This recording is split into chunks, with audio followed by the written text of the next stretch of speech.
নবী বলছেন, আল্লাহ আমার উম্মত যদি জাহান্নামে থাকে আমি কিন্তু জান্নাতে যাব না। আল্লাহ বলছেন আপনি না গেলে তো জান্নাত উদ্বোধনই হবে না। এবারে মামলা কি দাঁড়ালো? আল্লাহ পাক বলে যে আমি তাহকামুল হাকিমিন নিজেকে বলেছি, বিচার না করলেও তো জিনিসটা সুন্দর হয় না। অনবী একটা কাজ করেন, ওয়ালা সৌফা ইউতিকা রাব্বুকা ফাতারদা, আমি কাউকে বলি নাই, আপনাকে না বলেছি। আমার সাল্লাল্লাহু আলাইহি রাহমাতাল লিল আলামিন কারো সম্পর্কে নাজিল করি নাই, আপনাকে দিয়েছি। ওয়ালাল আখিরাতু খায়রুল লাকা মিনাল উলা, কাউকে বলি নাই, আপনাকে বলেছি।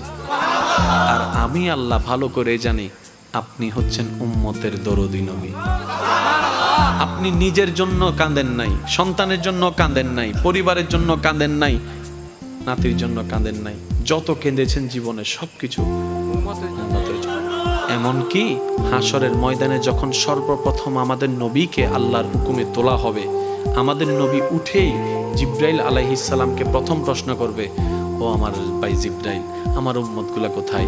আইনা উম্মতি, আইনা উম্মতি, আমার উম্মত কোথায়? আমার উম্মত কোথায়? আমার উম্মত কোথায়? আমি ওঠার আগেই নাকি আমার উম্মতকে জাহান্নামে দিয়ে দিয়েছো নাকি? আমার উম্মত কোনো জাহান্নামে চলে গেছে নাকি? জিব্রাইল বলবে, ইয়া রাসূলুল্লাহ, প্রথমেই আপনাকে তোলা হয়েছে, এখনো আর কাউকে তোলা হয় নাই, প্রথমেই আপনি উঠেছেন। আমার নবী বলবে, আমার উম্মতগুলা কোথায়? জিব্রাইল বলবে, ইয়া রাসূলুল্লাহ, এখনো তারা উঠে নাই, উঠবে একটু পরে। নবী দৌড়ায় চলে যাবে আল্লাহর রহমতের দরবারের দিকে। সিজদায় যে পড়বে একটাই কথা থাকবে, রব্বি হাবলি উম্মতি, রব্বি হাবলি উম্মতি। একটু মনোযোগ চাইবো আমি আশেকদের, রব্বি হাবলি উম্মতি, ও আল্লাহ আমার উম্মতগুলাকে আমাকে দিয়ে দাও। তো উম্মতের লিস্টির ভিতরে তো আবু বকর সিদ্দিকের নামও আছে, উম্মতের লিস্টির ভিতরে তো ফারুকে আজমের নামও আছে, উম্মতের লিস্টির ভিতরে তো সাহাবায়ে কেরাম আজমাইনের নাম আছে, উম্মতের লিস্টির ভিতরে তো আহলে বাইতের নাম আছে, উম্মতের লিস্টির ভিতরে তো তাবি তবে তাবি আল্লাহর ওলিদের জান্নাতীদের নাম আছে। এবার আল্লাহ পাক বলবে, আপনি যে বললেন রব্বি হাবলি উম্মতি, উম্মতকে দেওয়ার জন্য আপনি কে আবু বক্করের কথা বলছেন? নবী বলে যে না, আমার আবু বক্করকে নিয়ে চিন্তা নাই, আমার ফারুককে নিয়ে চিন্তা নাই, আমার ওসমানকে নিয়ে চিন্তা নাই, আমার আলীকে নিয়ে চিন্তা নাই। ও আল্লাহ, আমার উম্মতের ভিতরে যারা জাহান্নামের অধিবাসী হবে ওই উম্মতগুলোকে আমাকে দিয়ে দাও। আল্লাহ বিচারক হয়ে বিচারক করবেন, জাহান্নামীকে জাহান্নামে দিয়ে দিবেন। আহকামুল হাকিমের দায়িত্ব শেষ। এবার নবীকে আল্লাহ সিজদায় যাওয়ার অনুমতি দিয়ে সুপারিশ করাবেন।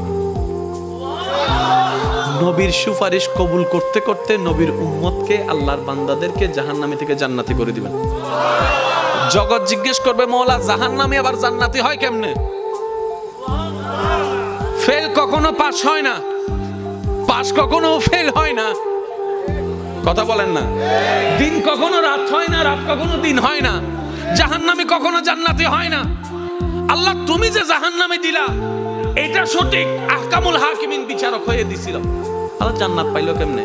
কয় তোরা কি পড়স নাই সূরা ফাতিহা 3 নম্বর লাইন, মালিক ইয়াউমিদ্দিন, আমি মালিকও, আমি বিচারকও, আমি মালিকও। বিচারক হয়ে বিচার করেছি, যার যতটুকু প্রাপ্য তাকে সেটা দিয়েছি, বিচার শেষ। এবার মালিক হয়ে রহমানুর রহিম হয়ে দয়া করে জাহান্নামী থেকে জান্নাতি বানিয়ে দিয়েছি।